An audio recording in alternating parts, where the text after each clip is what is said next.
시작하겠습니다. 우리가 이제 고향 흥국사에서 동안거 중에 참선 명상 심화과정 3기인데요. 참선경어를 공부를 하게 됩니다. 참선경어 7쪽 해제를 한번 보겠습니다. 이 책이 이제 참선경어인데요. 7쪽 해제. 해제라는 거는 이제 이 참선경어라는 책이 만들어지고 유통되어 가지고 여기까지 오게 된 배경을 설명하는데요. 참선경어는 선경어 또는 박산참선경어라고도 하는데 신주는 이제 중국을 말합니다. 박산무의 스님은 그 연도가 나와 있잖아요. 1575년도에서 1630년도. 그러니까 우리로 보면은 임진왜란기에 임진왜란에서 병자호란 사이에 활동하신 스님이에요. 그러니까 우리로 보면 조선시대고 중국으로 보면은 이제 명나라 시대입니다. 명나라 시대. 명나라가 막 망해가는, 그러니까 병자호란 이런 걸로 해가지고 후금이죠. 후금이 이제 누르하치입니까? 세력을 모아가지고 사실은 만주족이 이제 옛날 중국 사람 입장에서 보면 오랑캐지 않습니까?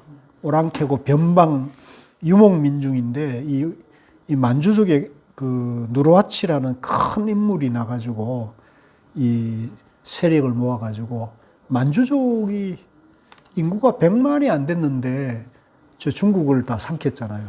그러니까 간단한데 만주라는 것이 이제 불교에서 나오는 용어라 그래요. 그래서 그 여진족이 당시 불교에 대한 신심이 굉장히 강했다고 그래요. 신주 박산무의 스님이 참선에서 생길 수 있는 병통을 지적하고 후학을 경책하기 위해 지은 글이다. 그러니까 요 참선경어는 참선하는 수행자들에게 공부를 잘하게 하면서 공부하는데 장애가 되는 걸 병통이라는 거예요. 공부하는데 장애가 생기면 그것을 지도하기 위해 가지고 바로잡기 위해서 만든 책입니다. 박산 스님의 법명은 대의 또는 원래이며 자는 무의이다. 이제 그래서 박산무의라고 그럽니다. 용서 출신으로 속성은 사시이며 명나라 만력 3년에 태어나서 생후 7개월 만에 어머니를 여의었다. 이제 이걸 보면 참 이분도 삶이 이만저만한 건 아니었던 것 같아요.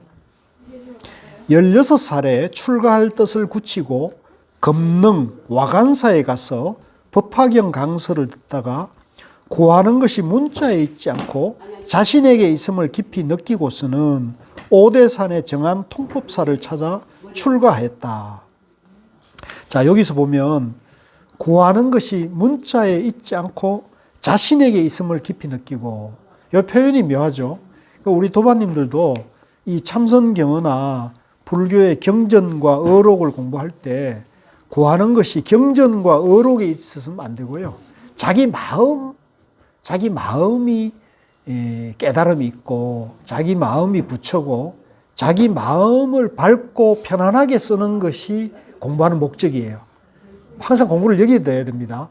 내 마음이 행복하고 밝고 지혜롭게 하기 위한 것이 공부하는 것이지, 이게 본말이 전도되면 경전 보는 게, 그죠? 강의 듣는 게 목표가 되면 안 돼요. 강의 듣고 경전 공부하는 것은 내 마음을 행복하게 쓰는 것이다. 이게 법이고 도고, 공부는 참선은 방편이다, 이렇게 봐야 돼요. 통법사는 지자의 지관을 익히게 하니, 요 지자 지관은 뭐냐면 천태종 아시죠? 천태종을 창시한 분이 중국의 천태지자대사라는 분이거든요. 그 천태지자대사의 지관이 이제 우리가 공부했던 중도입니다. 중도. 그래서 이제 요 한자로 멈출 지자에 볼관자잖아요. 이제 요 멈추고 본다는 거는 이제 우리가 전에 인문방 공부할 때 내 마음의 양변을 멈추고 양변을 멈추면 지혜로 관한다 그러잖아요. 그죠? 그래서 요걸 이제 중도인데 중도는 지관으로 돼 있고 요 지관이 다른 말로 말하면 삼매 같이 봅니다. 삼매. 지관이 이제 하나가 되면은 삼매가 되는 겁니다. 지자의 지관을 익히게 하니 5년 동안을 매우 열심히 수행하였다. 20세에 초화산에 가서 그감 홍스님에게서 비구계를 받았다. 이때 아봉에서 조동종지를 펴고 있던 무명해경선사의 명성을 듣고 찾아갔다가 호미를 어깨에 메고 삿갓을 쓴 농부 모습의 선사를 보고서 문득 의심이 생겨 광택으로 들어가 백운봉에서 3년을 지냈다. 이제 요 조동종지는 이제 선종 그 한 문파 중에 이제 조동종이라고 있어요. 이제 이 조동종은 지금은 이제 중국에서도 없어지고 우리나라에서도 없어지고 일본에 이제 이 조동종이 이제 일본 선종 중에서는 조동종이 주류예요. 그래서 이게 어디로 영향을 주느냐면 애플을 창업한 스티브 잡스 아시죠? 그 애플의 스티브 잡스가 이 조동종 젠 마스터, 조동종 선지식에게 참선을 배워가지고 이제 참선에 심취해가지고 그 애플을 창업한 게 이제 일종의 조동종 그 선의 영향을 받았어요. 근데 이제 우리는 이제 우리 지금 조계종은 임재종 종맥이거든요. 법맥이거든요. 그러니까 조동종은 임재적으로 보면 사촌지간인데 작은 집에 속합니다. 작은 집이라 볼 수 있는데 근데 조동종이든 임재종이든 조계종이든 선종의 종지는 하나예요. 하나인데 이걸 이제 잘못 이해하면 즉 모든 불교의 근본은 제가 뭐라 그랬어요? 모든 불교의 근본은 중도라 그랬죠. 중도. 중도이기 때문에 이 중도가 근본이라는 걸 알면은 아까 이제 천태종에서 지관을 얘기하잖아요. 이제 지관도 제가 중도라 그랬잖아요. 여기서도 이제 조동종은 종지를 뭐라 그러냐면 명암이라 그래요. 명암. 우리 마음이 명암으로 되어 있다는 거죠. 우리 마음이 이제 밝은 지혜가 나는 면도 있고 또 번뇌가 사라지면 이제 깜깜해진다. 칠흑같이 어두워진다는 거죠. 그래서 그 칠흑같이 어두워진 곳에서 지혜가 나온다. 이렇게 해서 명암이라 그러거든요.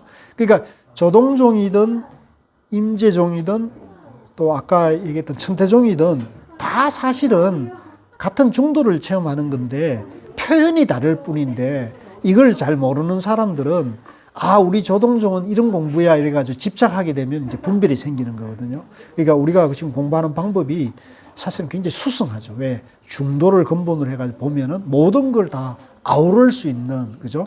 그러니까 여러분들이 지금 복이 많은 겁니까? 복이 없는 겁니까? 엄청 많다. 여러분들은 복이 굉장히 많은 거예요. 왜?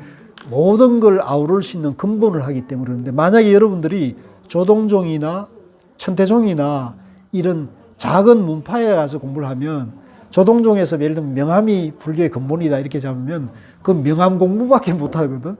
중도나 지관은 모르게 되잖아요. 그러니까 그런 공부하면은 이제 여러분들이 이익이 없는데 여러분들이 이제 불교가 근본이 중도라는 공부를 하고 있다는 것은 공부가 굉장히 복이 많은 것이다 이렇게 볼 수 있습니다.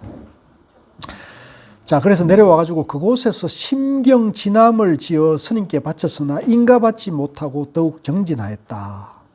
뱃사람 스님이 종적을 감추다 화두에 의정이 문득 일어났고, 이제 요 화두가 이제 요런 화두였는데 여기에 의심하는 감정이 확 일어났다는 거예요. 일어났고, 전등록을 보다가 조주, 유불, 무불 화두에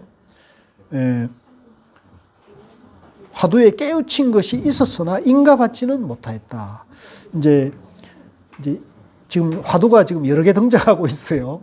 그러니까 이분이 이제 이렇게 공부하다가 그때그때 화두가 이제 마음에 와닿는 화두를 했다는 것 같습니다. 그렇지만 깨치면 인가를 못 받았다는 거죠. 그 후 해경 스님을 따라서 보방사로 옮겨서 먹는 것도 자는 것도 있고 열심히 정진하던 중 하루는 어떤 사람이 나무 위에 오르는 것을 보고는 마침내 지극한 도를 깨치니 천건 짐을 내려놓은 것 같았다. 이제 이때 이제 좀 공부가 확실히 이제 체험이 된 것 같아요. 우리가 이제 비유하면은 이제 우리가 공부하다 보면 마음이 좀 답답하고 뭔가 이렇게 좀 무겁고 그 힘든 걸 느끼잖아요. 실제 마음이 힘든 건 아닌데 마음이 힘들다, 괴롭다, 무겁다 이렇게 느낄 수 있잖아요. 그러면 이제 이 답답한 거죠, 마음이. 근데 깨치게 되면 그게 이제 시원해져. 환해져요. 그래서 여러분들도 이제 공부를 하다가 마음이 편안해지고 시원해지고 환한 걸 느끼면 좋죠. 네, 그걸 이제 많이 느낄수록 좋은 거예요. 그래서 이제 제 같은 경우는 이제 공부한 지 한 10년 정도 됐을 때 화두가 이제 동정이리를 체험하니까 이제 마음이 좀 편해졌거든요. 그래가지고 제가 이제 요즘 근래에는 화가 안 난다 그랬잖아요. 조금 불편하고 언짢은 느낌은 있는데 이제 집사람이 잔소리하면 조금 똑같은 얘기를 한 서너 번 하면 좀 이렇게 좀 언짢죠. 그런 걸 느끼거든요. 근데 그거를 내가 표현을 하지 않거든요. 그러니까 이제 우리가 이 정도를 이제 할 수만 있다는 것만 해도 좋은 거니까 여러분들이 이제 그런 걸 자꾸 체험하셔야 됩니다. 그러니까 이런 어록을 보고 제 강의를 듣고 여러분들이 이제 하루에 어쨌든 계속 참선을 해야 되거든요. 그러니까 제가 몇 분 하라 그래요. 많이 하는 게 아니니까 큰 부담을 드리는 건 아니거든요. 그런데 그게 하루 5분을 규칙적으로 하는 게 굉장히 큰 힘이 돼요. 그게 한 날하고 안 한 날이 다르거든요. 한 날은 뭔가 밝고 가볍고 상쾌하고 안 한 날은 뭔가 좀 찜찜해요. 그러니까 그걸 몸을 자기를 그렇게 만들어야 돼요. 그게 이제 그렇게 되면은 이제 굉장히 마음이 이제 영원한 행복으로 가는 거거든요. 근데 그러다가도 안 하면 또 마찬가지로 되는 것입니다. 그래서 그런 걸 체험할수록 좋다. 화두가 이렇게 좋은 화두 되는 건가요? 네? 지금 화두가 지금 뭐 바뀌었다고 하는데 이제 우리가 이제 초심자들이나 공부를 배우는 사람들은 화두를 바꾸면 안 된다 그러죠. 근데 이분은 이제 공부가 지금 굉장히 깊어진 상태잖아요. 그 깊어진 상태에서 이제 자기가 스스로 그거를 이렇게 조절할 수 있는 그런 안목을 갖춘 사람이기 때문에 이런 이제 그 판단을 하는 거지. 우리가 그런 거 없이 하면 안 되겠죠. 그죠? 그러니까 마음대로 막 그거는 이제 망상이 돼버려요. 이제 요 자리 하나 더 만드시겠다. 이쪽에도 따뜻하니까 여기로 오시면 돼요. 아니, 여기 오셔도 돼요.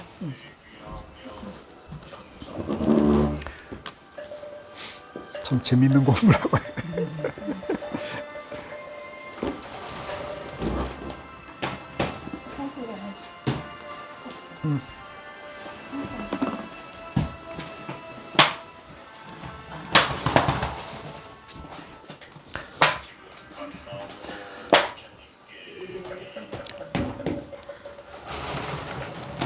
그해 운서 주경 스님의 제자인 아호의 양암 광심 스님에게서 보살계를 받고 그 후 운서 스님도 참여하였다.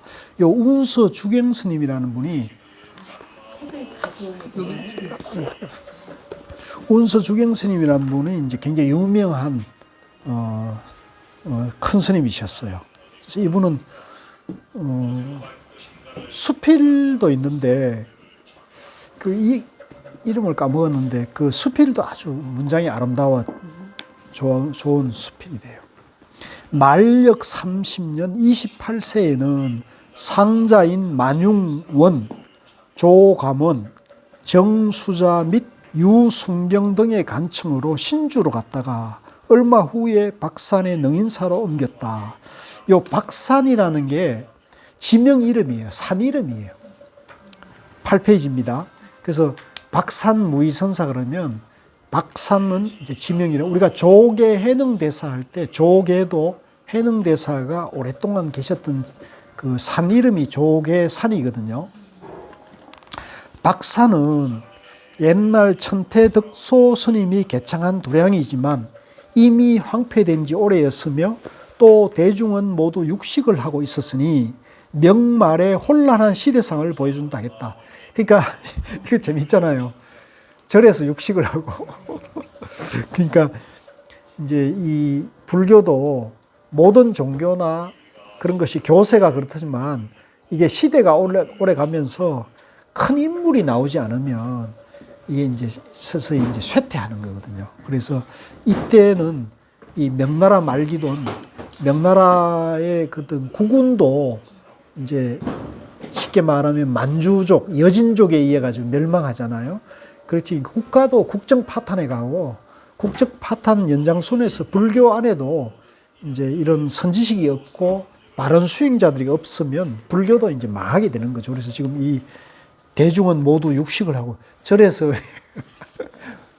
뭐 소 잡고 돼지고기 잡고 이랬으면 볼만했겠네, 그죠? 그러나 박산 스님이 그곳에 살면서 아호 광심 스님의 도움으로 계율을 다시 일으키고 거사들의 협력으로 도량을 새로 세우니 선과 율이 함께 시행되었다. 이제 박산 스님이 그 도량에 가서 선풍을 다시 세우면서 기강을 다시 바로잡아 가지고 새롭게 이제 수행 종풍을 일으켰다는 거죠. 만력 36년 무명해경 선사가 건주 동암 선사에서 법을 펴시면서 대사를 초청하여 분자설법을 하게 하셨다. 이후로 박산의 종풍이 마침내 널리 퍼지니 스님의 가르침을 받은 성속이 많아서 800명의 선지식이라 불렸다. 아, 멋지잖아요? 그죠? 이제 800명의 선지식이라고 불릴 정도로 박산 스님 당대에는 큰 선풍이 일어났다는 거예요. 이후로 앙산 보림 선사, 고산 용천사, 금능 청계사 등 여러 곳에서 법을 펴 보이셨다. 한편 스님은 출가 이후로는 속가의 집과는 연락을 일찍 끊었으나 이미 그 도가 널리 알려지자 비로소 스님이 아직 살아있음을 알고 아버지께서 박산으로 찾아왔으니 참으로 희비가 엇갈리는 만남이었을 것이다. 그러니까 이제 어머님을 그 몇 달 만에 여의시고 이제 홀아버지에서 자라가지고 이제 출가해가지고 큰 스님이 됐으니까, 그죠? 이제 그 아버님을 만났을 때는 여러 가지로 이제 그 감회가 남달랐겠죠. 스님은 효도하는 마음에서 아버지에게 육식을 끊도록 권하면서 보세요. 우리 같으면 효도하는 마음에서 고기를 사드리는데 효도하는 마음에서 육식을 왜 그랬을까요? 왜 그랬을까요? 그것도 설정하는 민영을 갖다 끊어주는. 그렇죠. 그러니까 이제 짐승을 이제 죽여서 그 음식을 우리가 취하게 되니까 이제 짐승을 해치는 것이 이제 살생의 업에 되는 거고 그 살생한 직접 죽이지는 않더라도 그 죽인 그 음식을 내가 먹게 됨으로 인해 가지고 일종의 이제 악업에 이제 같이 참여하게 되니까 그런 업을 이제 멈추고 악업을 멈추고 이제 선업으로 돌아가려면 음식 같은 거라든가, 그죠? 일단 음식, 그 다음에 이제 말하고 행동하는 거, 이런 것들을 이제 주의하는데 이제 육식을 이제 끊게 하셨다는 거죠. 1년 남짓 머무르게 하였다. 그러니까 절에 이제 모시고 아마 살았다는 거죠. 그래서 가끔 보면 보통 우리가 출가하면 이제 부모님을 떠나가지고 오는 것이 이제 인지상정인데 큰 스님들의 경우는 이제 이런 것들이 보여요. 그래서 지금 여기도 좀 그랬는데 내가 그 육조 해능대사가 이제 깨달은 그 오조사라고 하는 중국에 가면은 그 황매현 오조사가 있는데 거기 가니까 그 큰 도량인데 큰 도량 안에 이제 한 정각의 편액이 성모전이라고 성모 마리아 같이 성모전이라는 그 편액이 있는 거예요. 그래서 사람들이 다 이상하게 여기 뭐 성모 마리아가 계시나 이렇게 했는데 그 성모가 오조 홍인대사의 어머님을 그 모신 그 전각이 성모제예요. 그러니까 어머님을 이렇게 조각을 해다가 모셔놓고 편액을 성인의 어머님, 성인을 낳은 어머니다 해가지고 이렇게 했더라고요. 그러니까 그것도 참 재미있더라고요. 그래서 이런 면이 있구나 이런 생각이 들었어요. 저는 그걸 굉장히 좋게 봤습니다. 그러니까 보통 왜 훌륭한 아들을 낳았는데 그 어머님 예우를 받지만 그렇게까지 이렇게 모시진 않잖아요. 근데 거기는 이제 절에다가 딱 모셔가지고 성모전이라 해가지고 딱 해놓으니까 참 어머님도 우리나라도 있잖아요. 어디 있죠? 성모함, 진묵대사님. 진묵대상. 예.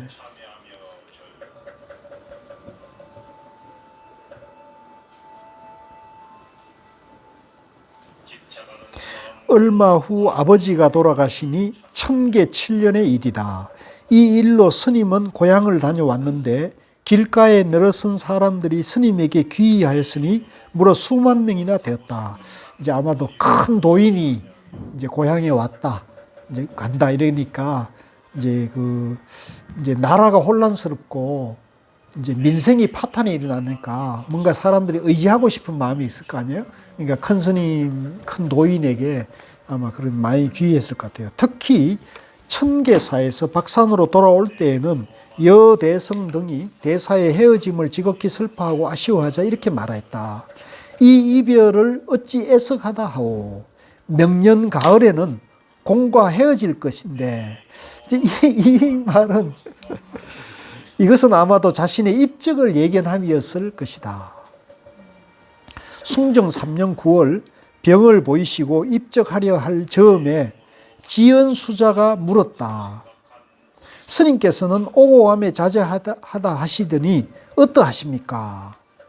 대사는 붓을 들어 또렷또렷하고 분명하다. 요걸 밑줄 거세요. 이제 우리가 나이가 들면 들수록 이제 의식이 흐려지잖아요. 그죠? 기억도 쇠하고 분별을 잘 못하고 자주 잊어버리는데 스님은 오고감에 자제하시다 하시더니 이제 깨달은 분이니까 자유자재한 분이다 하니까 스님 어떻습니까? 이러니까 대사가 붓으로 영역 분명, 또렷또렷하고 분명하다라고 크게 쓰시고는 가부좌한 채로 입적하셨으니 이제 성철 스님께서도 그런 일화가 있어요.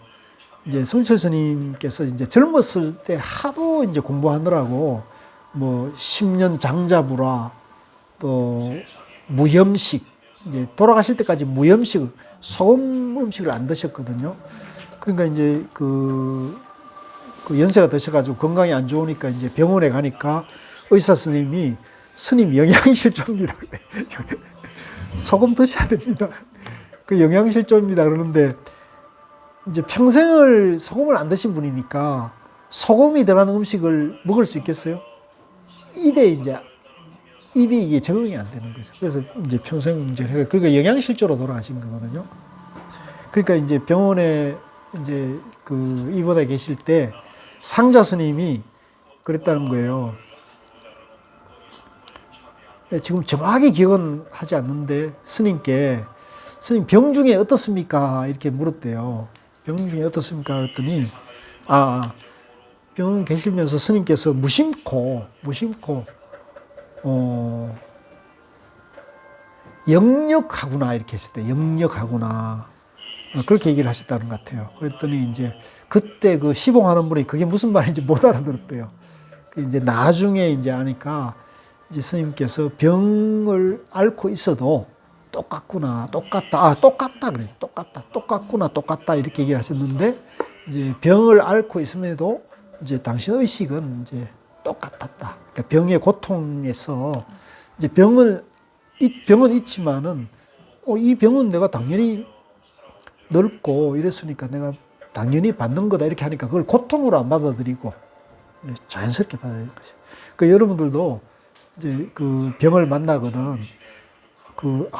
내가 왜 이런 병 걸렸지? 막 괴롭구나. 이렇게 막 하지 말고, 내가 병을 만날 인연이 있기 때문에 병을 만났다. 코로나 만날 인연이 있기 때문에 내가 코로나 만났다. 이렇게 받아들이면 조금 더 수월하게 지나갑니다. 그죠? 그게 공부의 힘이거든요. 근데, 내가 왜 이렇게 누굴 만나가지고 이렇게 막 이러면 이렇게 몸도 아픈 데다가 심리적으로나 정신적으로 더 스트레스를 주잖아요. 그러니까 그걸 이제 내려놓고, 내가 이왕 코로나 만났으니까, 그죠?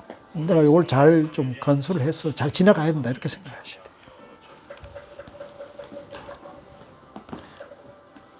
성납 41년 세수 56세였다. 이분이 일찍 돌아가셨네요. 그죠? 저서로는 참선경어를 비롯하여 염고, 송고, 정토시, 종교답향, 종교통설 등과 신지설, 사원록, 성류, 법단, 귀정록, 익록 등 20여 권이 전한다. 제자로는 입실한 설관지연 등과 여대성, 환당백, 유순경 등이 있다. 요 뒤에 세 분은 제가 제자. 참선경어는 상하 2권으로 되어 있다. 상권은 처음 발심한 납자에게 일러주는 참선 이야기. 그러니까 상권은 초심자들에게 주는 얘기. 두 번째는 예컨 스님의 법문에 견해를 붙인 이야기. 일부. 하권은 2의 나머지와 3의 의정을 일으키지 못한 납자에게 일러주는 이야기. 의정을 일으킨 납자에게 일러주는 이야기. 공안을 참고하는 납자에게 일러주는 이야기. 참선계 10수를 일러주다로 나누어서 모두 120의 항목을 모았다. 요게 이제 참선경어의 이제 요지입니다. 그래서 요거는 초심자들부터 참선을 이제 참고하는 사람, 깊이 하는 사람, 이런 사람들에게 이제 말씀하시는데 이게 내용이 참 좋아요. 수자 성정이 편록하고, 이제 성정 수자가 요거를 이제 모아가지고 책을 만들었고, 신주의 제자 유순경이 서문을 붙여서 만력 신의 무의 스님이 36세인 가을에 가능한 것이다. 그러니까 이 보통은 이 선어록이나 조사어록은 이제 그 조사가 돌아가신 난 다음에 제자들이 책으로 펴내는데, 요 책은 박산무의 스님이 36살 때 이미 책으로 나왔다는 얘기예요. 그러니까 그만큼 박산 스님이 큰 스님으로 존중받았고 따르는 제자들이 많았고 그런 법문이 훌륭했다는 얘기가 되겠죠. 그 내용으로 보아 스님의 종풍을 분명하게 살펴볼 수 있을 뿐만 아니라 당시의 선풍을 짐작할 수 있고, 또 선대의 조주, 현사, 운문, 대스님 등 이분들은 전부 다 이제 대선지식들입니다. 영향을 받았으며 능엄경, 원각경 등을 열람하였음을 알 수 있다. 현재 전해지는 참선경어로는 무의 스님의 입적 후 숭정계미의 사문원현이 설을 붙여 간행한 어록 6권 중에 수록된 선경어와 청나라 홍환 등이 편찬한 광록 25권 중에 수록된 선경어가 있다. 그러나 청대의 광록은 그 체제가 상중하 세 권으로 나누어져 있고 또 부분적으로 누락된 항목이 많이 보인다. 우리나라에서는 조선말 경허 성우선사께서 선문 차료를 편집하면서 총 21장으로 나눈 가운데 제12장 성경어편의 무의스님의 참선경어 중에서 약 40항목을 뽑아 수록하였으며 백용성 스님께서 1924년 이것을 국한문역으로 출판하였다. 그러니까 이 참선경어가 우리나라에서는 조선말 경허스님이라고 아주 유명한 도인이 있었죠.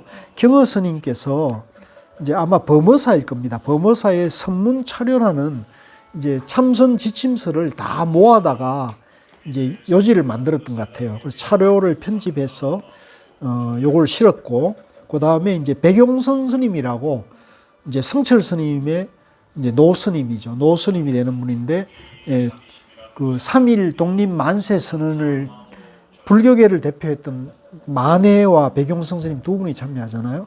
이 백용성 스님께서 1924년에 이것을 이제 처음으로 한글로 이렇게 펴냈던 얘기입니다. 그만큼 이 책이 이제 귀중한 책이라는 걸 이제 증명하는 것이겠죠. 자, 이 12쪽에 보면 이제 쭉 요 주제별로 간단하게 이제 이렇게 법문한 것을 이제 만들어 놨어요. 그래서 우리가 공부하기가 참 좋습니다.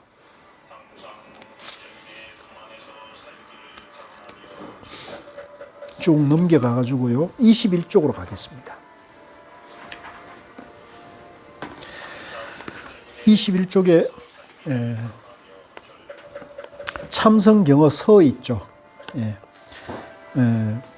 보겠습니다. 경자는 깨어난다는 뜻이다. 이제 경찰할 때 있죠. 경찰할 때 그 경자거든요. 깨어난다. 이제 경찰은 깨어나서 살핀다는 거잖아요. 누가 도둑놈이 없나, 무슨 사고가 안 나나 이렇게 하는 게 경자라면 참선경어, 참선하는 것을 깨어나게 하는 말이라는 뜻입니다. 또 놀래키다는 뜻이라고도 한다. 비유하자면 도둑이 큰 집을 내려다보고 있다 하자. 이때 주인이 등불을 밝혀놓고 대청 마루에 앉아서 기침 소리를 내면 도둑은 겁이 나서 마음을 놓지 못한다. 그러다가 조금 후에 깊은 잠에 빠지고 나면 그 틈을 타서 집 안에 들어와 보따리를 다 기울여 틀고 달아난다.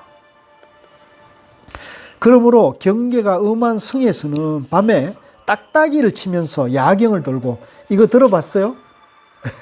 나무를 가지고 이제 야경을 도는 거죠. 탁 이러면서 이제 야경을 돌고 있다는 걸 이제 도둑들에게 알리는 거죠.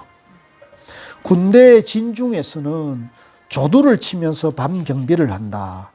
이제 군대에서는 이제 경계를 하기 위해서, 그죠? 적군이 이제 도는 걸 경계하기 위해서 조두라는 걸 쳤다는 겁니다. 그러므로 갑자기 사고가 생긴다 해도 아무 근심이 없게 되니 이는 미리부터 경계를 철저히 하기 때문이다. 마찬가지로 사람에게는 생사라는 큰 근심이 있다. 이제 살고 죽는, 삶과 죽음의 문제. 이제 이게 사실 이게 다죠. 우리 사람도 이제 삶의 문제와 죽음의 문제가 가장 이제 근본이 되거든요. 그래서 이것이 이제 사람에게는 가장 큰 근심이다. 그런데 이것은 한없는 세월이 지나도록 깨지 못할 꿈이다. 이제 아무리 우리가 이제 이 오래 살아도, 그죠?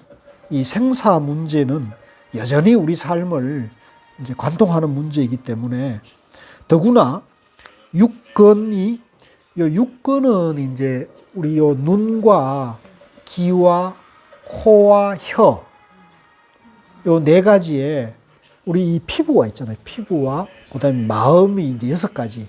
그래서 한문으로는 이제 안입이 설신의를 6가지의 요소가 돼가지고 요 6가지가 우리 인식작용을 다 좌우해요. 그래서 우리가 이제 눈으로 보는 거, 소리 듣는 거, 지금 우리가 이제 지금 소리를 듣고 있잖아요. 이제 소리를 듣고 눈으로 이제 대상을 보는 거, 그 다음에 코로 이제 냄새를 맡는 거, 혀로 맛을 보는 거, 또 이 피부로 감촉을 느끼는 거, 마음으로 그걸 이제 느끼는 거, 이게 이제 안입이 설신의를 육근이라고 그래요. 그래서 불교에서는 이 육근이 이 6가지가 번뇌에 물들지 않으면 6가지가 이제 우리가 밖으로 봐가지고 저게 명품이다, 짝퉁이다, 이쁘다, 밉다, 이제 나다, 너다, 또는 이제 뭐 다이아몬드다, 거름이다, 이런 그 대상을 분별하지 않고 그걸 있는 그대로 보는 것을 이 눈이 맑다 그러는 거예요. 눈이 깨끗하다. 그러면 눈이 더럽다는 건 뭐냐면 짝퉁이다, 명품이다를 시비하는 거, 이쁘다, 밉다를 분별하는 거. 그러면 우리는 이제 눈에서 잘생겼어, 못생겼어. 그러면은 잘생긴 사람 보면은 내가 마음이 글로 가서 붙어 있고, 못생긴 사람 보면 내가 피하고자 하는 마음, 그게 분별이 좋고 나쁜 마음이 일어나잖아요. 그러니까 눈이 청정하면은 못난 사람도 있는 그대로 저렇게 생겼구나. 그 다음에 잘난 사람도 저렇게 생겼구나. 그냥 그걸 있는 그대로 받아들이는 거예요. 있는 그대로. 근데 우리가 그 있는 그대로 받아들이면 내 마음이 좋고 나쁜 마음은 없잖아요. 울퉁불퉁해지지 않는단 말이에요.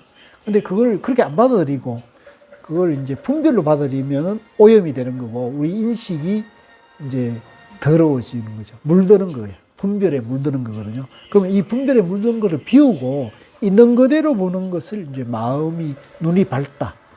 눈이 밝으면 귀도 밝아지고 그래서 우리가 지금 여기 비록 저기 템플스테이 오신 분이 이제 저런 그 108배 노래를 틀어놓고 절을 하더라도 그 노래를 듣는데 지금 강의를 듣고 저 노래가 들리는데 우리가 저걸 이제 분별을 하게 되면 공부를 해야 되는데 강의를 들어야 되는데 웬 저런 노래야 이렇게 해서 내가 그걸 노래를 분별심으로 받아들이게 되면 내 마음이 분별이 일어나가지고 저거는 버리고 강의를 듣고 이렇게 하면은 마음이 바쁘잖아요. 초조하고 불안하잖아요.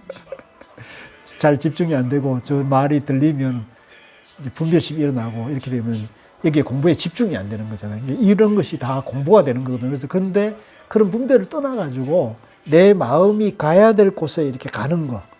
그죠? 그래서 요게 이제 요 얘기에 이제 몰입하고 집중하게 되면 분별이 이제 내려놓으면서 마음이 편안해지게 되고 그래서 사실은 그런 마음이 개발이 되면 우리가 이제 백화점이나 시장이나 싸움터나 전쟁에 가더라도 어떤 그런 복잡하고 시끄러운 상황에서도 내가 담담하게 그걸 있는 그대로 보는 깨어있는 마음이 되는 거죠. 깨어있는 마음. 그게 이제 평상심이라는 거거든요. 물든 마음이 아니에요. 막 전쟁터에 있어서 내가 언제 죽나 이러면서 그런 공포심이 아니고 그냥 담담하게 인연에 따라 가지고 그런 마음을 우리가 이제 그래서 요 육근이 도둑의 앞잡이가 되어 이제 육근이 물들어 버리면 분별에 물들어 버리면 나날이 자기 집에 보배를 틀어가고 이제 육근이 오염되면 내 마음이 예를 들면 짝퉁이다 명품이다 그러면 내 마음이 명품에는 내 마음이 이제 집착을 하고 또 짝퉁은 미워하는 마음이 일어나잖아요. 그러면 내 마음이 내가 주인이 아니라 그 명품과 짝퉁이 내 마음의 주인이 돼버리잖아요. 그러니까 도둑놈이 주인이 된다는 거죠. 우리 이렇게 많이 살잖아요. 그죠? 그래서 사실은 우리가 살아가면서 마음이 힘들고 괴롭다고 할 때 자기 마음을 깊이 들여다볼 필요가 있어요. 그러면 내가 왜 마음이 힘들고 괴롭지? 그러면 그 원인이 있을 거 아니에요. 근데 대개 그 원인은 뭐냐면 자기 마음을 들여다보면 내가 뭐에 이렇게 내 마음이 어디에 꽂혀 있는 경우가 많아요. 예를 들면 직장 생활하는 사람은 승진, 월급, 그죠? 또 사업하는 사람은 뭐 그 계약 같은 거라든가, 그죠? 뭐 프로젝트가 되는 거 이런 것들이. 그러니까 그런 것에 딱 고정이 돼 있으면 이 마음이 편안하지 못하고 자유롭지 못하죠.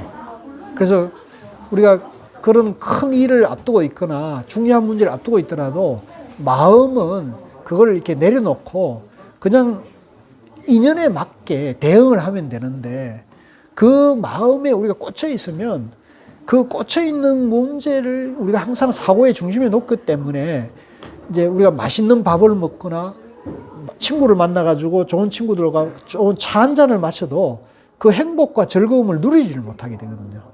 그 성진이 내 삶을 지배하기 때문에 내 마음을 지배해버리니까 딴 사람 같이 되는 거죠. 정신이 나갔거나 넋이 나갔거나. 그래서 내 마음을 쓸 때 큰 문제든 작은 문제를 우리가 마주했을 때 그거는 그 인연을 맡겨야 돼요. 인연을 맡긴다는 것은 방치하고 방관자가 되는 얘기가 아니라 그 상황에 맞게 적절하게 대응을 한다는 거죠. 근데 그 상황에 맞게 적절하면 되는데 내 마음이 거기 꽂혀가지고 내 마음이 그게 속박이 돼버리면 모든 꽂혀있는 문제가 모든 마음을 지배해버리게 되거든요. 그러면 그놈이 내 마음을 지배하게 되니까 그렇게 하지 말라는 얘기죠. 그래서 참선은 이제 그것으로부터 자유로워지는 공부를 하는 거거든요. 더구나 육근이 도둑의 앞잡이가 되어 나날이 자기 집의 보배를 이제 자기 집이 내 마음의 이제 보배나 그러니까 우리 마음이 이 세상 어느 것과도 바꿀 수 없는 이제 세상 유일무이한 보배거든요. 그렇잖아요. 이 세상에 나 같은 사람이 누가 있나요? 이 세상에 나는 유일무이한 존재이기 때문에 이 우주와 나를 바꿀 수는 없는 거잖아요. 그렇지 않습니까? 내라는 존재에서 이 우주를 뭐 어떤 경우는 내가 메시가 되고 싶긴 하겠지만 그죠? 내가 뭐 김태희나 그죠? 그런 것도 되고 싶을 수도 있겠지만은 그러나 사실 그건 뭐예요? 망상인 거죠. 김태희가 아무리 저러더라도 나는 김태희가 아니거든요. 나는 나잖아요. 내가 김태희보다도 삶이 못하다, 이 미모가 못하다는 생각은 분별이 되고 비교한 마음이거든요. 그러니까 그게 그렇게 되면은 김태희가 내 삶에, 내 마음에 들어가지고 내 삶을 김태희가 주인이 돼가지고 도둑이 주인이 형성이 되는 거죠. 그렇게 하면 안 된다. 그래서 나는 나다. 이 세상에 유일무이한 절대적인 존재다. 이렇게 봐야 돼요. 그죠? 이게 굉장히 중요한 겁니다. 이게 이 불교 공부의 이제 근본이 돼야 돼요. 예, 그래서 나는 나고 이 우주의 주인은 나다. 내 마음의 주인도 나다. 이 세상에 나 같은 존재는 둘도 없다. 그래서 자기에 대한 자존감, 자기가 존귀한 존재라는 것에 대한 긍정적인 마음을 내야 돼요. 그러니까 내가 뭐 배운 게 부족하고 또 누구처럼 뭐가 이렇게 자꾸 비교하지 말고 나 이대로 지금까지 내가 잘 살아왔고 나 이대로 지금 행복하다. 나 이대로 내 가치, 존재 자체가 훌륭하고 위대한 거예요. 이 존재가 그대로 위대한 거예요. 그리고 이제 우리가 여기까지 와가지고 이 아름다운 한국사에서 이런 최고의 공부를 하잖아요. 세상에 이보다 더 좋은 공부 어디 있어요? 안 그렇습니까? 이거 왜? 나를 아름답게 하고 나를 행복하게 하는 공부니까. 그죠? 다른 거는 전부 뭐 판검사 되고 의사 고시 되고 이런 출세에 대한 도구라면, 그죠? 그거는 방편이란 말이에요. 그죠? 근데 이 내 가치를 알아서 내 가치, 내가 지금 이대로 위대하고 가장 최고고 절대적인 가치를 우리가 발견하게 하고 이거를 그렇게 삶을 실천하는 길이니까 이 공부는 가장 위대한 공부라는 거죠. 그래서 자기 집의 보배, 이걸 우리가 알아야 돼요. 그래서 자기 집의 보배를 털어가고 있는 실정이다. 그러므로 잘 깨달으신 선지식께서 경책해 주시는 뼈아픈 말씀이 없다면 종신토록 우리가 목숨을 다하도록 꿈에 취해서 끝내 깨어날 날이 없어요. 이제 김태희나 메시나 그죠? 장동건이 이 삶을 받아들이기 이제 우리가 청소년기에 이제 많이 그 영향을 받잖아요. 그죠? 그래서 저는 그나마 이제 제가 중학교 2학년 때 너도 깨달으면 부처가 될 수 있어. 이 얘기를 저는 받았던 게 굉장히 저는 복이 많았던 것 같아요. 너도 깨달으면 부처가 될 수 있어요. 그게 저는 제 청소년기에 어찌 보면 나의 큰 힘이 됐던 그런 그 지침이었던 것 같아요. 진짜 고마운 거죠. 우리 삶이라는 게 이제 어떤 사람과 인연이 돼가지고 내가 그걸 어떻게 받아들이느냐가 굉장히 중요한 변수로 작용하는 거예요. 그죠? 그래서 여러분들도 이제 나이가 많고 적음과 관계없이 지금 오늘, 지금의 나, 이 상황에서 이제 내 생각을 바로 세워가지고 내 삶을 행복하게 하고 더 나아가게 하는 사람과는 가까이 지내고 내 삶의 발목을 잡고 걸림돌이 되는 사람은 떠나보내야 돼요. 근데 그게 떠나보내야 되는데 관계만 그런 게 아니라 내 마음속에서 그걸 떠나보내야 돼요. 내 마음속에. 관계는 떠나가 있는데 마음속에 아직 담고 있는 사람들이 있거든요. 그런 경우 있죠. 그것도 잘못된 거예요. 그러면 떠나보는 게 아니에요. 조금 제가 약간 비유가 어떨지 모르지만 예를 들어 이 비유입니다. 예를 들면 내가 저 사람하고 좋아가지고 결혼했는데 살다 보니까 정말 이게 아니야. 그죠? 그래가지고 이제 결국은 헤어졌으면 그걸 떠나보내야 되거든요. 마음속에도 떠나야 되고 몸만 떠나는 게 아니라 마음에도 떠나보내야 되는데 이 마음에 담고 있는 사람들이 있어요. 네. 그러니까 어린 시절에 예를 들면 안 좋은 그런 상처받는 일이 있고 또 좋은 일이 있더라도 지나간 일이면 이거 흘려보내야 되고 잊혀버려야 되는데 이걸 끄집어가지고 계속 곱씹고 사는 사람이 있거든. 그건 절대 좋지 않아. 앞으로 나갈 수가 없거든요. 새로운 인연을 만날 수도 없고. 그러니까 나이가 30이든 40이든 70이든 80이든 계속 버려야 돼요. 예, 지나간 건 버리고 새로운 경험, 새로운 체험, 새로운 공부로 자꾸 가야 되거든요. 그래서 이제 지금 여기는 나이 드신 분이 없는데 이제 70, 80 되면 친구를 만나거나 가족을 만나면 계속 옛날 얘기만 하잖아요. 예. 나 지금 초등학교 동창들이 이제 동창 모임을 하자고 연말에 지금 연락이 왔는데 이제 고민이에요. 가면은 틀림없이 옛날 얘기만 할 건데. 예, 그러니까 이것을 이제 우리가 극복해야 되거든요. 그래서 지금 얘기를 해야 돼요. 지금 얘기를. 옛날 얘기도 추억도 물론 해야 되지만은 옛날 얘기만 하면은 사고가 지금 이 시대에 깨어있지. 나이 60이 됐는데 옛날 얘기만 하고 살 수는 없잖아요. 앞으로 살아갈 일이 장차하니까. 그래서 우리가 나이 든 사람일수록 이걸 굉장히 주의해야 된다는 거죠. 그래서 저는 여러분들에게 이제 좋은 체험, 여행, 좋은 사람, 그런 걸 많이 하셔야 되는 거죠. 공부, 여행, 책 같은 거는 이제 간접적인 경험이 되죠. 요즘은 이제 유튜브 같은 거, 유튜브도 가려야 돼요. 좋은 걸 들어야지. 막 정치 얘기나 하고 이래가지고 선동에. 우리나라 사람들이 특히 연세가 드신 분들이 이제 전쟁의 트라우마, 보릿고개의 트라우마가 있잖아요. 상처가 있는 분들이니까 그런 유튜브에 보면은 그런 거구나 막 이런 거에 이제 막 흥분을 하는 거예요. 감정적으로 이입되니까 막 슈퍼챗이나 후원을 어마어마하게 해가지고 유튜브가 우리나라에서 운영하는 유튜브가 세계에서 가장 부자가 많대요. 어마어마하게 돈을 쓰잖아요. 그래서 아시잖아요. 그 뭐 가로세로 연구소. 그럼 뭐 세계에서 가장 돈 많이 버는 유튜브. 과거에 이렇게 사로잡혀 계신 분들은 어떻게 저희가 대화 내지는 관계를 끊을 수는 없잖아요. 일단 만약에 그게 뭐 같이 사는 사람이든 부모님이 됐던 친구가 됐던 그런 분들하고는 어떤 식으로 관계를 좀 유지하면서. 그러니까 이제 편안하게 일단 이제 존중해야 되겠죠. 이제 일단은 우리가 만났을 때 어떤 가치관이든 그 신념이든 그분이 가지고 있는 가치나 신념을 일단 존중을 해줄 필요는 있어요. 그래야만이 내가 존중받을 수 있거든요. 그래서 근데 이제 내 가치관이나 신념하고 안 맞다 그래가지고 그걸 부정하고 그걸 가리키려고 하고 바로잡으려고 그러면 일단 저항을 하죠. 사람들이 반감을 가지죠. 싸움이 되죠. 네, 싸움이 되고 부딪히거든요. 그래서 일단은 수용하고 인정하고 존중을 해줘야 돼요. 그게 뭐 좋은 것이든 나쁜 것이든 그런 분별을 떠나가지고 그대로 존중을 해주고요. 그래서 그 존중한 바탕 위에서 이분은 이런 생각을 하고 있구나. 이런 삶이었구나. 우리 부모님은 이런 삶이었지. 이렇게 돼야 돼요. 연민으로 바라보게. 네, 그렇게 일단은 그렇게 해야 돼요. 그러면서 이제 대화가 될 때, 그죠? 또 내 말에 상대의 말에 귀를 기울이는 그런 분위기를 우리가 느낄 수 있잖아요. 근데 그거를 억지로 내는 건 절대 안 돼요.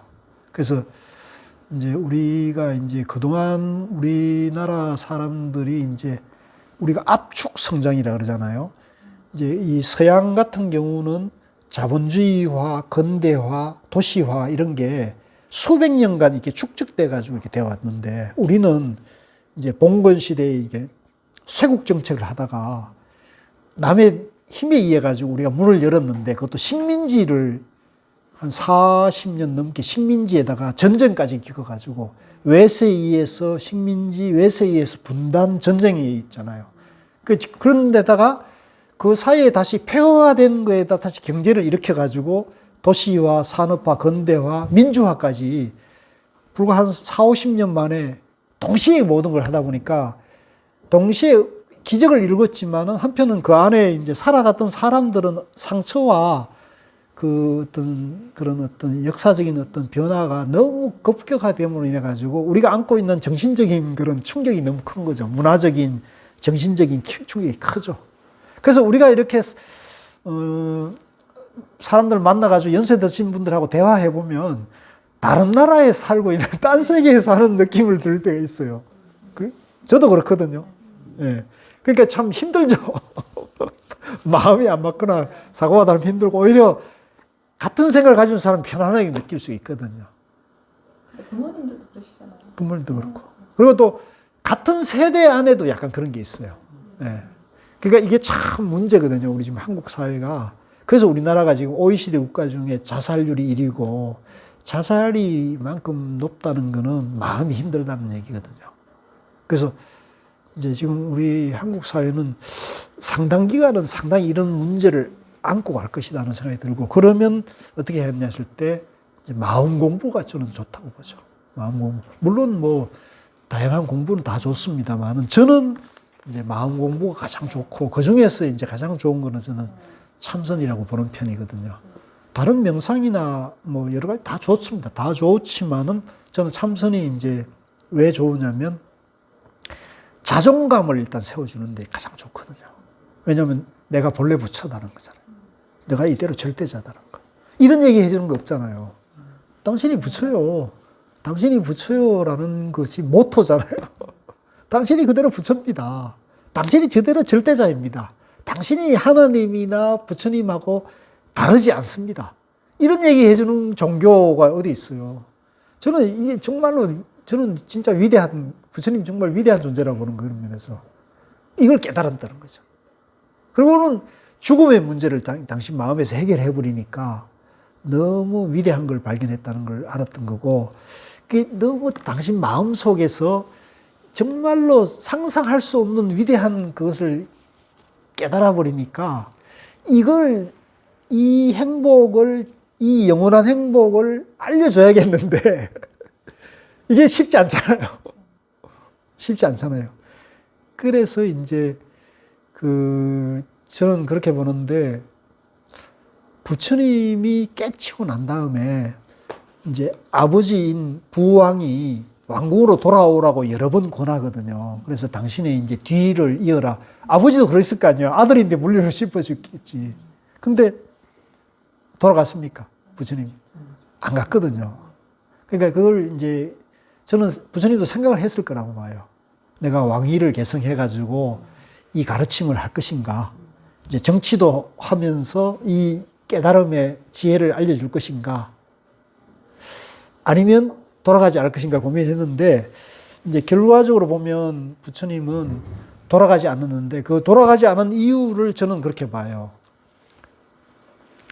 이제 돌아가게 되면은 그 당시 인도는 사승 카스트 제도가 있잖아요. 이제 브라만, 크사트리아, 수드라 뭐 이렇게 해가지고 이제 사승 계급 제도가 완전히 고착화돼 가지고 요걸 지배하는 이데올로기가 브라만, 지금 힌두교의 원제죠. 지금 인도의 힌두교의 원조인데 이 브라만교는 뭐냐면 브라만이 제사장 계급이 돼 가지고 여기에 세습이 됐어요. 그러니까 이 브라만교를 만든 사람들은 인도의 토착 종교, 토착민이 아니고 아리안 계통이에요. 아리안 계통은 카스피해 쪽에서 유목민이 남하를 해오다가 인도에 와가지고 외래인이란 말이에요. 그래서 이 외래인이 인도의 원주민을 지배하기 위해서 만든 그 종교가 브라만교예요. 그래서 사성 카스트 제도, 우리는 지배자야. 우리는 지배자고 모든 제의식과 재정일치, 제사를 관장하면서 이제 모든 국가 의례를 관장하는데 이제 무인들 이제 싸움 나가갖고 장군 뭐 이거는 자기들은 나가갖고 싸우면 죽잖아. 그러니까 전쟁하는 사람은 무사 계급을 만들어가지고 크사트리아, 너희들은 크사트리아야 이렇게 하고. 그래서 이제 그걸 해놨는데 만약에 부처님이 이제 왕위를 계승하면은 그 브라만교 아래에 크사트리아로서 국가를 운영해야 되잖아요. 근데 여기서는 이거보다 더 위대한 존재가 브라만이니까 여기 가봤자 국가의 그 권력은 가지겠지만 이 사회를 바꿔갈 수는 없는 거죠. 그러니까 이제 그렇게 해봤자 사회를 근본적으로 바꿀 수는 없다. 사회의 혁명을 일으킬 수는 없다고 본 거죠. 그러면 어떻게 할 것인가? 다른 방법으로 차선책으로 뭘 했냐면 내 마음 안에 영원한 행복이 있고 이 깨달으면 누구든지 지금 다 영원한 대자유인 영원한 행복을 누려서 이제 브라만이나 크스타티아라는 이런 계급과 관계없이 또 윤회에 의해 가지고 전생에 무슨 업을 짓고 무슨 복을 받고 하는 것과 관계없이 누구든지 절대자가 될 수 있다. 절대 평등을 이룰 수 있다는 것을 알려줘야 되는데 제도권 안에서는 안 되니까 대안의 공동체를, 수행 공동체를 만든 거죠. 그게 이제 성가라는 거죠. 마침 여기가 지금 5분이 맞는데 부처님도 깨치고 처설법을 5사람에게 했잖아요. 고행하는 5사람.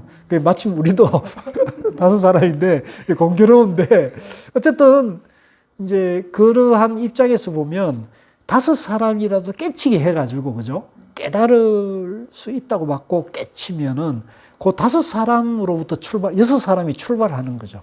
그래서 이제 깨달았으니까 5사람, 6사람 깨달았으니까 자기 마음에 영원한 행복이 있다는 걸 발견한 거고 그러면 우리 5이라도 우리끼리 한번 살아보자. 한번 잘 살아보자.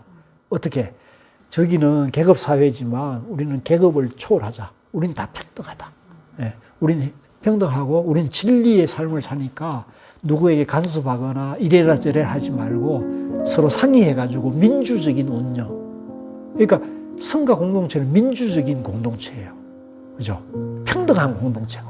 그러니까 그런데 이게 이제 먹고 살아야 되는 경제적인 문제에 부딪혔잖아요. 그죠? 정치는 민주적으로 하자.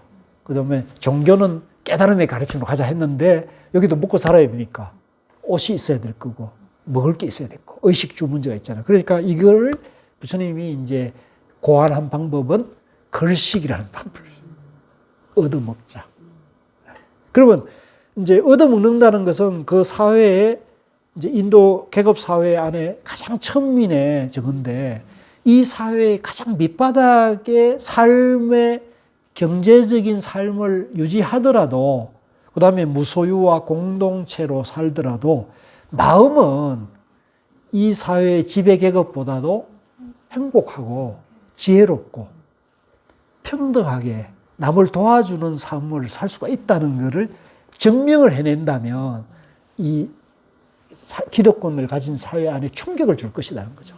그죠? 영향을 줄 것이라는 거죠. 그래서 부처님은 이제 성가를 만들고 걸식이라는 제도를 만든 거죠. 규율을 만든 거죠. 그러니까 부처님은 그리고 그걸 만들고 니네들은 걸식이 해라. 나는 니네 얻어온 걸 내가 먹겠다. 이러면 이게 또 달라요. 은행일치가 안 되는 거지. 당신이 그 제자들을 위해서 제자들을 부려먹고 사는 또 이제 계급이 만들어지는데 부처님은 그러지 않았잖아요. 평생을 걸식을 앞장서서, 그죠? 7집을 차례대로 하면서 얻어와가지고 공평한. 그러니까 부처님 같은 분은 이 인류 문명사에서 우리가 찾아볼 수 없어요. 위대한 성인, 위대한 종교인들이 있었지만 부처님 같은 분은 진짜 이건 전무후무한 일이죠, 사실은. 그래서 저는 행을 봐야 돼, 행을. 그래서 이제 얘기가 길어졌습니다만은 이제 그러한 부처님의 가르침이 이제 우리 영원한 행복이 내 마음 속에 있다는 거, 이거를 이제 가르쳐 주기 위해서 걸식했다는 그 얘기까지 온 거예요. 이는 비단 잠들었을 때 주인 노릇을 할 수 없을 뿐만 아니라, 자, 이것도 굉장히 밑줄 그어야 돼요. 우리가 보통은 그러면 이제 우리 의식이 얼마만큼 참선을 해야 되느냐, 명상을 해야 되느냐면 잠이 들었을 때도 잠에 깨어 있을 수 있는 정도가 돼야 된다는 거예요. 이게 참 어려운 거거든요. 근데 이렇게 하지 않으면 우리 의식이 이제 그 바깥으로 지배당할 염려가 있어요. 그래서 그렇기 때문에 내가 내 마음을 완전히 주재하는, 그러려면 꿈에서도 그 마음을 주재할 수 있어야 되고 잠이 들었을 때도 그 마음을 주재할 수 있는 때만이 내가 영원한 대자유로 갈 수 있다. 죽음의 공포로부터 벗어날 수 있다는 거죠. 그래서 눈을 뜨고도 계속 잠꼬대하는 격이다. 그러므로 박산대사께서는 자비로운 원력으로 훌륭한 의사가 되시어 일미의 불사약으로 식견이 좁고 아집이 센 중생들의 업병을 두루 치료하려고 선병경어 5장을 발표하셨다. 이제 요 뜻은 아시겠죠? 짐작이 되죠? 이제 공부하는 과정에서 이제 자기 마음이 그대로 부처고 깨달음이 다 갖추고 있는 것을 알려주기 위해서 이제 이걸 하는데 간혹 공부하는 사람 중에도 여기에 이제 착각에 빠져가지고 엉뚱한 공부를 하는 경우가 있으니까 그걸 바로잡기 위해서 이제 이 참선경어라는 약을 만들었던 거죠. 이 책은 간결한 문체로 요점만을 타당하게 서술함으로써 참선하는 데 생길 수 있는 고질적인 병통을 다 끄집어내어 철저하게 구명한 글이다. 그러므로 여기에서 공부 방법으로 제시하는 내용은 가장 요긴한 것으로 참선하는 납자에게는 절실하게 필요한 한 권의 참신한 책이다. 뿐만 아니라 세상을 구제한다는 면에서도 9번을 불에 구워 만들었다는 신약이라 할 수 있다. 이제 우리가 보통 명약을 만들 때 구중구포라는 말을 쓰거든요. 9번 불에 굽고 9번을 이제 저걸 한다는데 보통 우리가 이제 그 절에서 하는 녹차는 그렇게 하거든요. 9번 구중구포라 해서 9번 덮어요. 그래야 이제 그 풀에 독성을 다 이제 해독을 해가지고 완전히 이롭게 한다 그러거든요. 그러니까 구중구포의 신약이라 할 수 있다. 선이란, 자, 그거 밑줄 꼬십시오. 이름뿐인데, 가짜 이름일 뿐인데, 요걸 이렇게 우리가 썩는 건데, 선 그러면 우리가 보통은 뭔가 신비하고 뭔가 있는 것처럼 하는데, 이 선이라는 것도 그냥 이름이라는 거예요. 이름이다. 그래서 우리가 건강경에 공부하다 보면 부처가 아니라 이름이 부처다는 말이 있거든요. 그 깨달음이 아니라 이름이다. 마찬가지로 선이란 가명일 뿐 실체가 없는 것인데, 이제 우리가 입문반 때 우리가 내라는 존재가 실체가 없다는 얘기를 계속 하잖아요. 그죠? 그거와 똑같은 겁니다. 가명일 뿐 실체가 없는데 무슨 병통이 있는가 할 수 있다. 그렇죠. 병도 실체가 없는 거예요, 원래. 그런데 내가 있다는 착각을 하면은 병도 있다고 본다는 거죠. 그러니까 양변에 떨어진 거죠. 참선한 사람들은 대부분 자기 생각을 고집하여 잘못된 이해로 마음이 들떠 깨달음을 진실된 경계에서 찾지 않고 아르마리 속에서 구하려 한다. 그리하여 옛 사람이 하신 말씀에 꼭 막히기도 하고 더럽고 썩은 물 속에 가라앉아 죽기도 하며 혹은 아무 일 없이 멍청한 상태로 앉아 있기도 한다. 이렇게 해서는 영악하게 이익을 챙기는 마음이나 어리석게 집착하는 마음을 제대로 해결할 수 없다. 그러니까 이제 참선하는 경우도 우리나라도 그렇고 세계적으로 참선 명상하는 사람들이 수없이 많잖아요. 근데 이 참선도 어떤 안목을 갖고 하느냐가 따라 가지고는 이제 잘된 길도 갈 수 있고 잘못된 길도 갈 수 있다는 거예요. 그래서 여기서는 이제 바른 안목을 갖추고 하는 것을 지금 얘기해 준다는 거죠. 명건을 끊기 어렵고 이제 삶 목숨은 끊기 어렵고 생멸이 분명하게 마음속에 장애로 남게 되니 이 모두가 다 내가 만든 병이지 선의 병이 있는 것이 아니다. 그러니까 이 선병을 지금 말씀하시는데 참선 수행자가 이제 잘못된 길을 가는 것은 참선의 잘못이 있는 게 아니고 수행자가 잘못 알고 하는 것이 병이라는 거죠. 그래서 그걸 바로잡자는 거죠. 심한 사람은 미치거나 마귀가 붙어서 부처님도 구제할 수 없게 되는데 우리가 이제 이런 걸 가끔 보죠. 무슨 요즘 뭐라 그러더라? 뭐 신이 들렸다거나 또 뭐가 생겼다 그런 경우가 많죠. 그러니까 우리나라 지금이 이제 그런 경향이 많아요. 아까 제가 압축 성장이라는 그 사회 경제적인 변화에 후유증인 거예요. 근데 이제 이런 사회 경제적인 큰 변화에 이제 종교인들이 이제 바른 어떤 안목을 갖추고 우리 국민들에게 바른 어떤 정신적인 좌표가 됐을 때는 이게 좀 고통이 덜 하거든요. 그래서 과거에 우리가 보면 성철 스님이나 또 법정 스님이나 김수환 추기경 같은 그런 종교인들이 이제 이렇게 좀 삶의 모범을 보여준 사람은 우리가 그런 말을 하면 신뢰를 얻었잖아요. 근데 지금은 그런 사람이 있어요? 없어요. 지금은 정광훈 같은 사람이 나타나가지고 또 천공? 네. 알죠? 네. 그런 사람이 나타나가지고 그러니까 우리가 더 힘드는 거예요 지금. 왜냐하면 가짜 종교인 가짜 종교인들, 가짜 도인들이 나타나가지고 내가 진짜라고 얘기하니까 국민들이 더 혼란스러운 거야. 참 우리가 힘든 시대를 살고 있는 거예요. 그러니까 나는 내가 봤을 때는 우리 국민들이 정말 위대한 국민들인데 지금 너무 지금 고생을 고문당하는 것 같아. 그래서 그래서 저는 이렇게 말씀드리고 싶어요.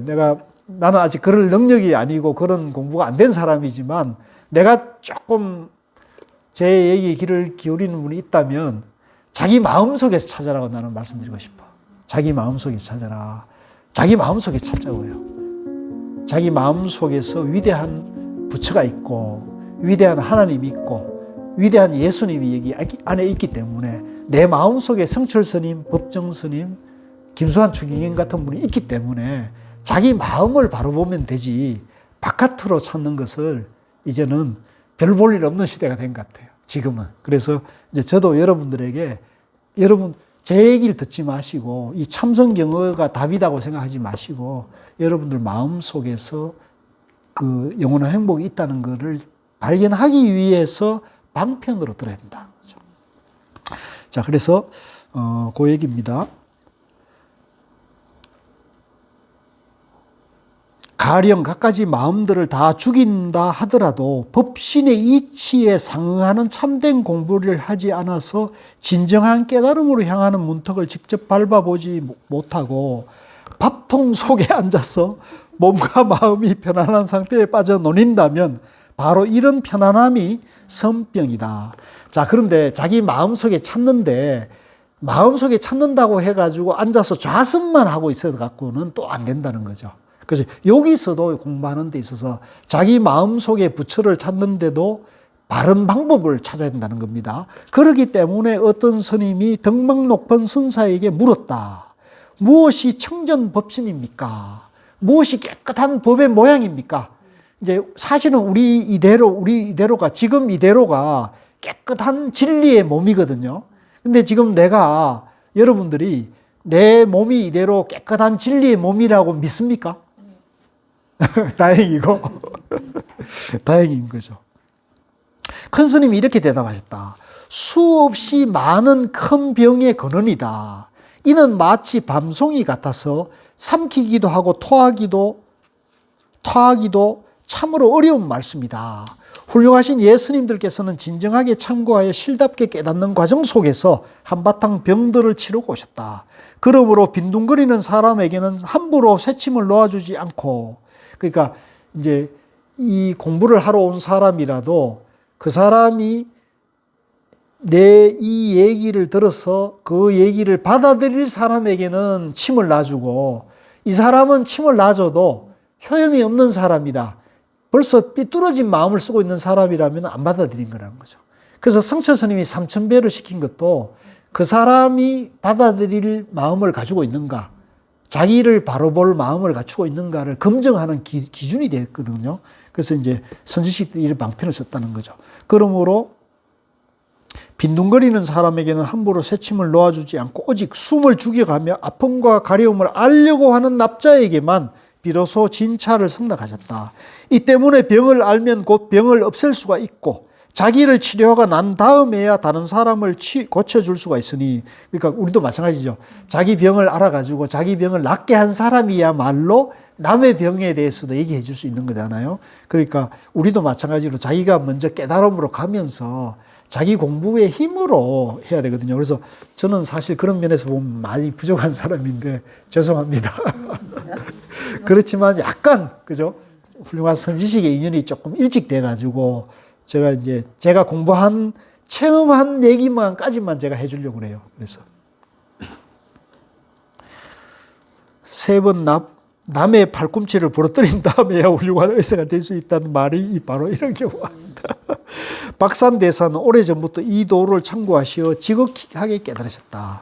자, 오늘은 요까지 하고요. 요 뒤에는 크게 어려운 말이 없거든요. 그래서 여러분들이 한 번 더 읽어보시는데, 오늘은 시간이 마저 할까요? 아니면은 다음에 할까요? 그냥 마저 할까요? 좋습니다. 고맙습니다.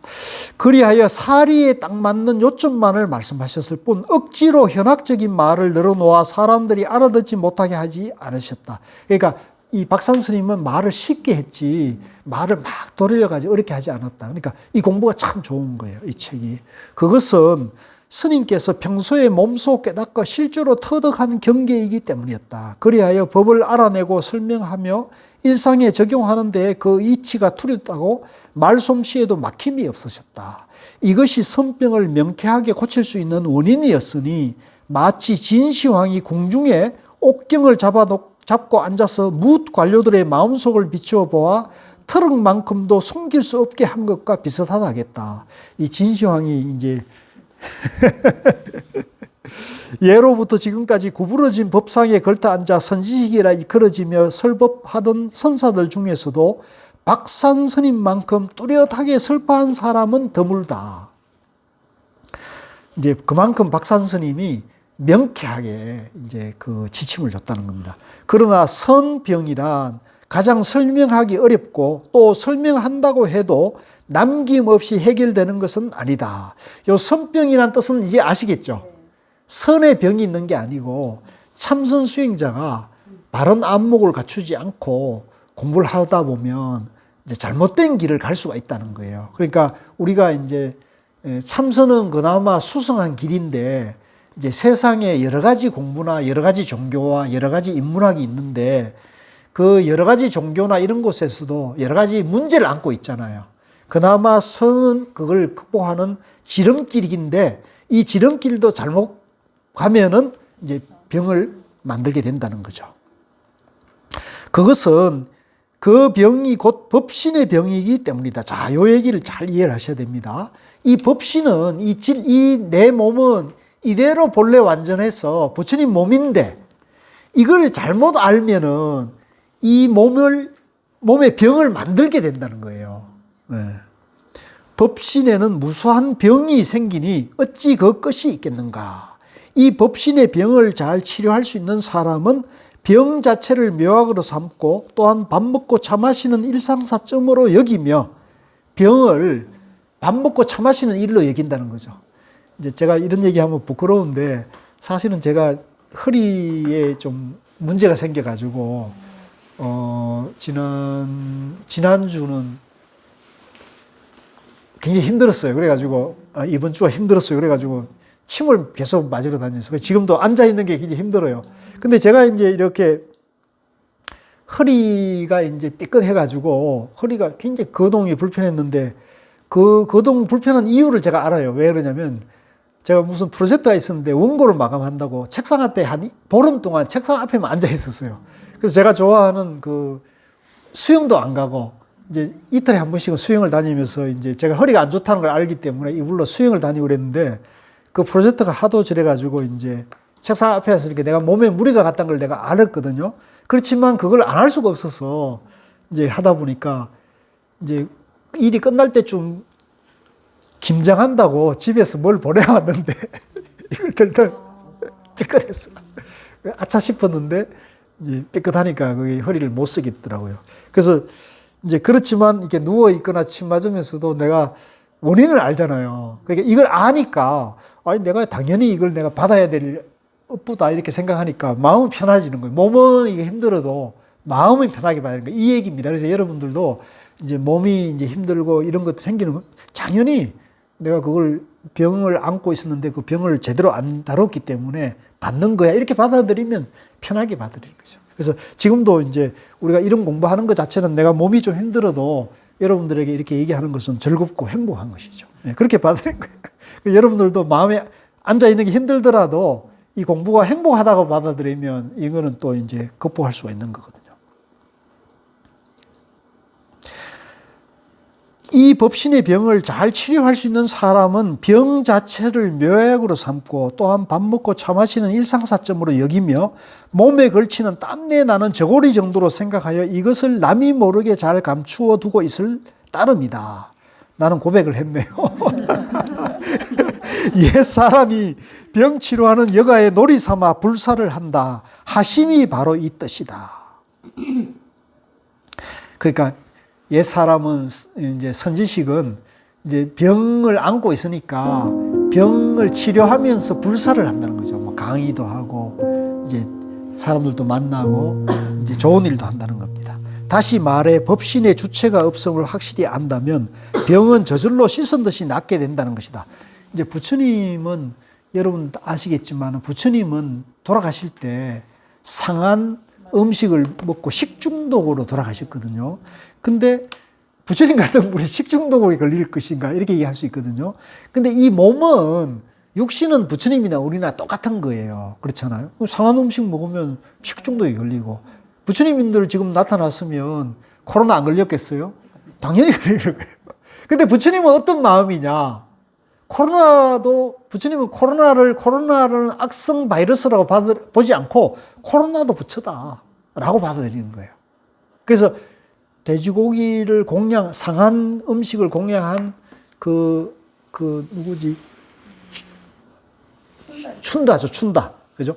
춘다의 그 부처님을 향한 지극한 공양의 마음이 그 아름답고 좋기 때문에 상한 음식인 줄 알면서도 드신 거예요. 이게 재밌는 얘기예요. 뭐 아시겠죠? 그렇지만 이제 이건 상했다 그러면서 당신만 드시고 나머지 음식을 다 모아가지고 이제 이걸 음식을 이제 땅을 파가지고 이걸 묻어라 이렇게 하시고는 당신은 그 음식을 먹고 돌아가셨는데 그래서 이제 부처님 제자들은 춘다를 미워했죠. 저 나쁜 놈 부처님 돌아가시겠다 막 손가락질하니까 춘다가 자기의 그 공양하는 마음은 거룩한 마음이잖아요. 선한 마음인데 그 음식이 상한 것은 알았겠어요? 모르고 한 거잖아요. 그러니까 춘다인데 이제 부처님이 그 불편한 몸을 이끌고 춘다를 만나러 가거든요. 그래서 왜 그러냐면 춘다가 지금 몹시 불안하고 힘들어할 것이다. 그래서 내가 마지막으로 춘다에게 법문을 해줘서 춘다를 위로해 주고 가거든요. 그래서 춘다한테 그렇게 얘기해요. 너의 그 공양하고자 하는 마음은 선한 마음이고 부처님 마음이다. 그런데 너가 알고 한 것이 아니니까 너의 잘못이 아니다. 이렇게 얘기하죠. 너의 잘못이다. 그리고는 그 얘기를 일부러 제자들에게 퍼뜨리죠. 이 춘다의 잘못이 아니다. 그래가지고 이제 그 누명이랄까 오해로부터 벗어나게 하거든요. 그래서 요 얘기도 마찬가지입니다. 다시 말해 법신의 주체가 없음을 확실히 안다면 병은 저절로 씻은 듯이다. 그러니까 부처님은 그 산 식중독이라는 걸 병으로 안 받아들이고 연기로 받아들인 거죠. 연기로. 그리고 당신이 80까지 사셨으니까 이제 창수하신 거잖아요. 그 당시에 80까지. 그러니까 내가 이제 열반의 법문을 통해 가지고 이 가르침을 완성을 하리라 이렇게 얘기하거든요. 그래서 그러므로 동산 스님께서도 내가 돌볼 때는 병이 있지 않다고 하셨다. 아까 이제 성철 스님이 똑같다 하는 거나 이건 똑같은 거죠. 오직 망상과 집착 때문에 선병이 앞을 다투어 생긴다. 선병은 왜 생기느냐? 망상과 집착 때문에 생긴다는 거죠. 그러므로 부처님께서도 능엄경에서 오온의 마장과 그 밖에도 외도의 모든 사견에 대해 말씀하셨으니 이것이 바로 지금 사람들의 선병에 해당합니다. 이 능엄경을 끄세요. 이 나중에 여러분들이 능엄경 공부를 한번 같이 하면 좋은데요. 능엄경에는 어떤 얘기가 있냐면 부처님이 이제 선정산매를 닦아가는데 50가지 병통이 생긴다는 게 있어요. 50가지 마구니 장애가 생기는데 그 마구니 장애를 이제 얕은 것에서부터 깊은 단계까지 50가지를 쭉 이렇게 열거 해놨거든요. 거기 보면 각가지 마구니들의 증상이 나타나요. 굉장히 재밌죠. 그래서 그 50가지를 쭉 열거하고는 그걸 대처하는 법을 하나하나 일러주신 법문이 이 능엄경 50변마장이거든요. 그 얘기입니다. 그러므로 고집스럽게 집착하면 마장이 되고 이제 집착하면 뭐든지 불교에서는 집착하면 다 병이 돼요. 좋은 것도 참선도 화두도 집착하면 병이 되는 거예요. 그러니까 집착하지 말고 중도의 마음으로 공부를 해야 돼요. 마장이 되고 아르마리로 헤아리면 외도로 하니 그죠? 분별하면 집착과 헤아림이 없어야만 역시 병이 되지 않는다. 이것이 터득한 경계에 대해 좋다는 생각을 내지 말아야 할 참경계라 할 수 있으며 만일 깨달았다는 생각을 내면 삿된 마군의 침입을 받는다라는 이유이다. 자, 여기서 이제 이 참선, 명상, 불교 공부에 있어서 요즘 제가 봤을 때 가장 큰 병통이 뭐냐면 깨닫지 못했는데 자기가 깨달았다는 착각하는 사람이 있어요. 여기서 박산 스님도 얘기해.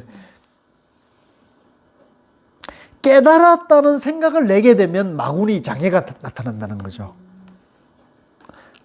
만일 깨달았다는 생각을 내면 깨달아서 깨달았다는 마음을 내거나 깨닫지 못했는데 깨달았다는 마음을 내거나 그런 마음을 내면 다 이게 마구니라는 거죠.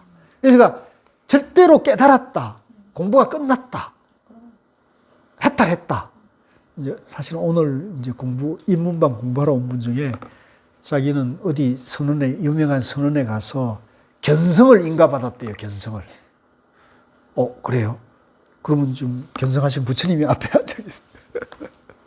그러니까 이제 그렇게 공부를 또 가르치는 분들이 있어요, 지금.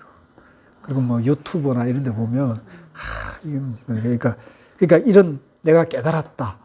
나는 다 알았다. 이런 말을 하면 일단 이것도 병에 걸렸다. 외도다. 마구니다. 삿된 마구니 침입을 받는다 하는 이유이다. 법화경에는 이런 말씀이 있다. 막히고 험난한 길, 사정을 잘 아는 길잡이 하나가 있으면 그 덕분에 여러 사람을 인도하여 보물이 있는 곳에 이르게 할 수 있다. 그렇죠? 그죠? 그래서 제가 이제 요즘 쓰는 말로 전에 불교대학에 했는데 우리가 이제 선지식이나 훌륭한 도반을 잘 만나면 만약에 우리가 이제 그렇고 그런 도반과 훌륭한 도반을 비유하는데 만약에 황소와 같은 선지식과 도반을 만나면 이제 황소의 등에 앉아 올라 있으면 황소가 등에가 이제 그 수레를 끄는 등에가 있잖아요. 그 등에 올라가지고 황소의 선지식과 도반의 등에 올라타 있으면 황소는 평생 수레를 끌고 쟁기질을 하니까 자기 집에서 멀리 떠나봐야 장보러 가면 한 10리길을 간다는 거예요. 황소는. 그래서 황소는 평생 살아도 10리길을 벗어나지 못하는데 이 천리마, 하루에 천리를 달리는 천리마에 안장이 되면은 천리마 같은 선지식을 만나가지고 그 안장에 올라타 앉아 있으면 하룻밤낮에 천리길을 다 여행할 수 있다는 거예요. 어떻게 좋아요? 그러니까 우리가 천리마 같은 선지식, 천리마 같은 도반을 만나면 내가 하룻밤에 천리를 다 돌아볼 수 있는 그런 거죠. 여러분들은 지금 천리마 같은 도반 선지식을 만났어요? 네. 다행입니다. 네. 근데 착각하지 마세요. 혹시 황소 같은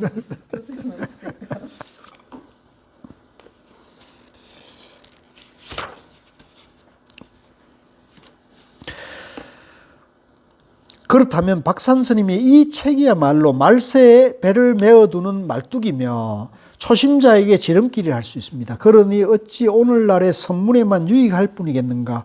뒷날의 선문에도 도움이 될 것이다. 반드시 참선을 해서 공부를 완성하고 크게 깨닫는 방편을 찾고자 한다면 이제 보세요. 여기 이 박산 스님은 깨달음을 방편이라고 보고 있잖아요. 이게 다른 거예요. 깨달음이 방편이면 깨달음은 어디에 있습니까? 그렇죠. 내 마음에 다 있다는 거죠. 그래서 아시겠죠? 기꺼운 마음으로 자세히 이 책을 읽어보라. 그러면 어떤 방편이 생길 것이다.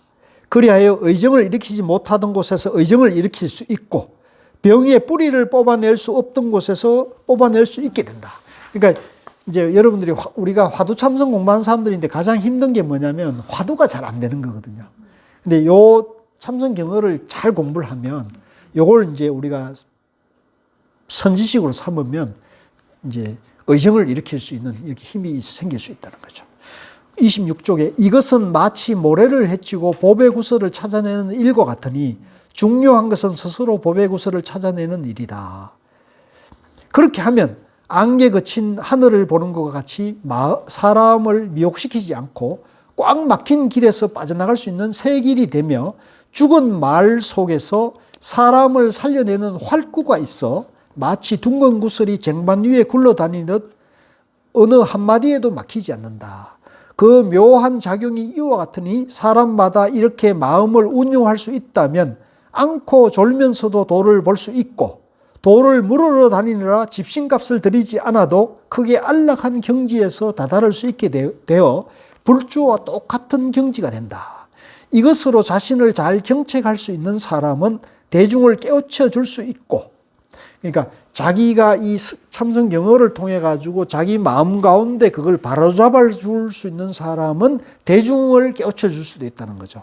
다시 이것으로 스스로의 병을 고칠 수 있는 사람은 다른 사람의 병도 고쳐줄 수 있으니 바로 이런 사람을 살아있는 의왕 선지식이라 해야 할 것이다. 이로써 조사의 가르침이 퍼져 흐르게 하고 나라의 운명과 부처님의 해명이 아울러 굳건해져서 스님께서 보여주신 방편과 원력의 참뜻을 저버리는 일이 없기를 바라며 이것으로 설을 삼는다. 그러니까 우리도 이제 이 참선 경어를 고향 흥국사에서 하는 이유는, 저는 비록 어리석은 사람이지만 아직 공부가 부족한 사람이지만 우리가 이제 이 박산무의 선사의 참선 경어를 선지식의 지침으로 삼아 가지고 우리 마음을 밝히고 우리 마음의 여러 가지 병과 장애를 해결해 나가면서 이것이 해결이 되면은 남들도 그런 장애와 해결을 해 나갈 수 있는 그런 원력행을 해야겠죠. 그래서 여러분들도 이제 제가 하나 부탁드리자면, 내 마음의 병을 고치려고만 하지 마시고 내 마음의 장애와 병을 해결하면서 남들도 그렇게 하는 원력을 좀 가지시라는 거죠. 하실 수 있겠어요? 한번 해보세요. 아시겠죠? 큰 원력을 세워요. 그러면 내 마음의 병을 해결하는 거 훨씬 쉽게 돼요. 훨씬 내가 빨리 마음이 밝아지고 편안해지면서 행복해질 수 있거든요. 근데 내 병만 고치려고 하면 이거는 잘 안 돼요. 그걸 우리가 소승이라 그러거든요. 자기만 깨달음을 가려면 소승인데, 그러면 공부가 잘 안 돼요. 오히려 나와 일체 중생의 고통을 다 내가 해결하리라 하면 여러분들 공부에 힘이 생겨요. 그 공부에 힘이 생기거든요. 그래서 내만 잘 먹고 잘 살고 내 공부만 잘 되지 하면은 그런 힘이 안 나와요. 자기의 자꾸 원력이 자기 안에 갇혀가지고 그 제한이 되거든요. 그래서 여러분 생각을 훨씬 넓혀가지고 나와 이 한국 사람들, 내 이웃이 얼마나 힘들게 살고 있는가를 우리가 보고 느끼고 있잖아요. 그러니까 그걸 내가 얼른 공부해서 내가 공부를 잘 해가지고 나도 내 마음 안에 있는 괴로움을 해결하면서 내 주변에 있는 사람들도 내가 속히 건너가게 정진하자 이러면 내가 힘이 생겨요. 그래서 어떤 날은 날이 추워가지고 아이고 오늘 흥국사 가면은 추운데 가서 추운데 벌벌 떨고 공부할 필요가 있나 이런 것보다는 내가 얼른 공부해가지고 내가 다른 사람들도 도움 줘야지 이러면은 그 힘이 생기는 거잖아요. 안 그렇겠습니까? 그래서 여러분들도 이제 우리가 5분이 여기 모였지만은 끝까지 이번 동안거에는 그죠? 2월 말까지 끝까지 한 번도 빠지지 않겠다는 원력을 좀 세워가지고 갑시다. 아시겠죠? 네. 예, 수고 많으셨습니다. 감사합니다.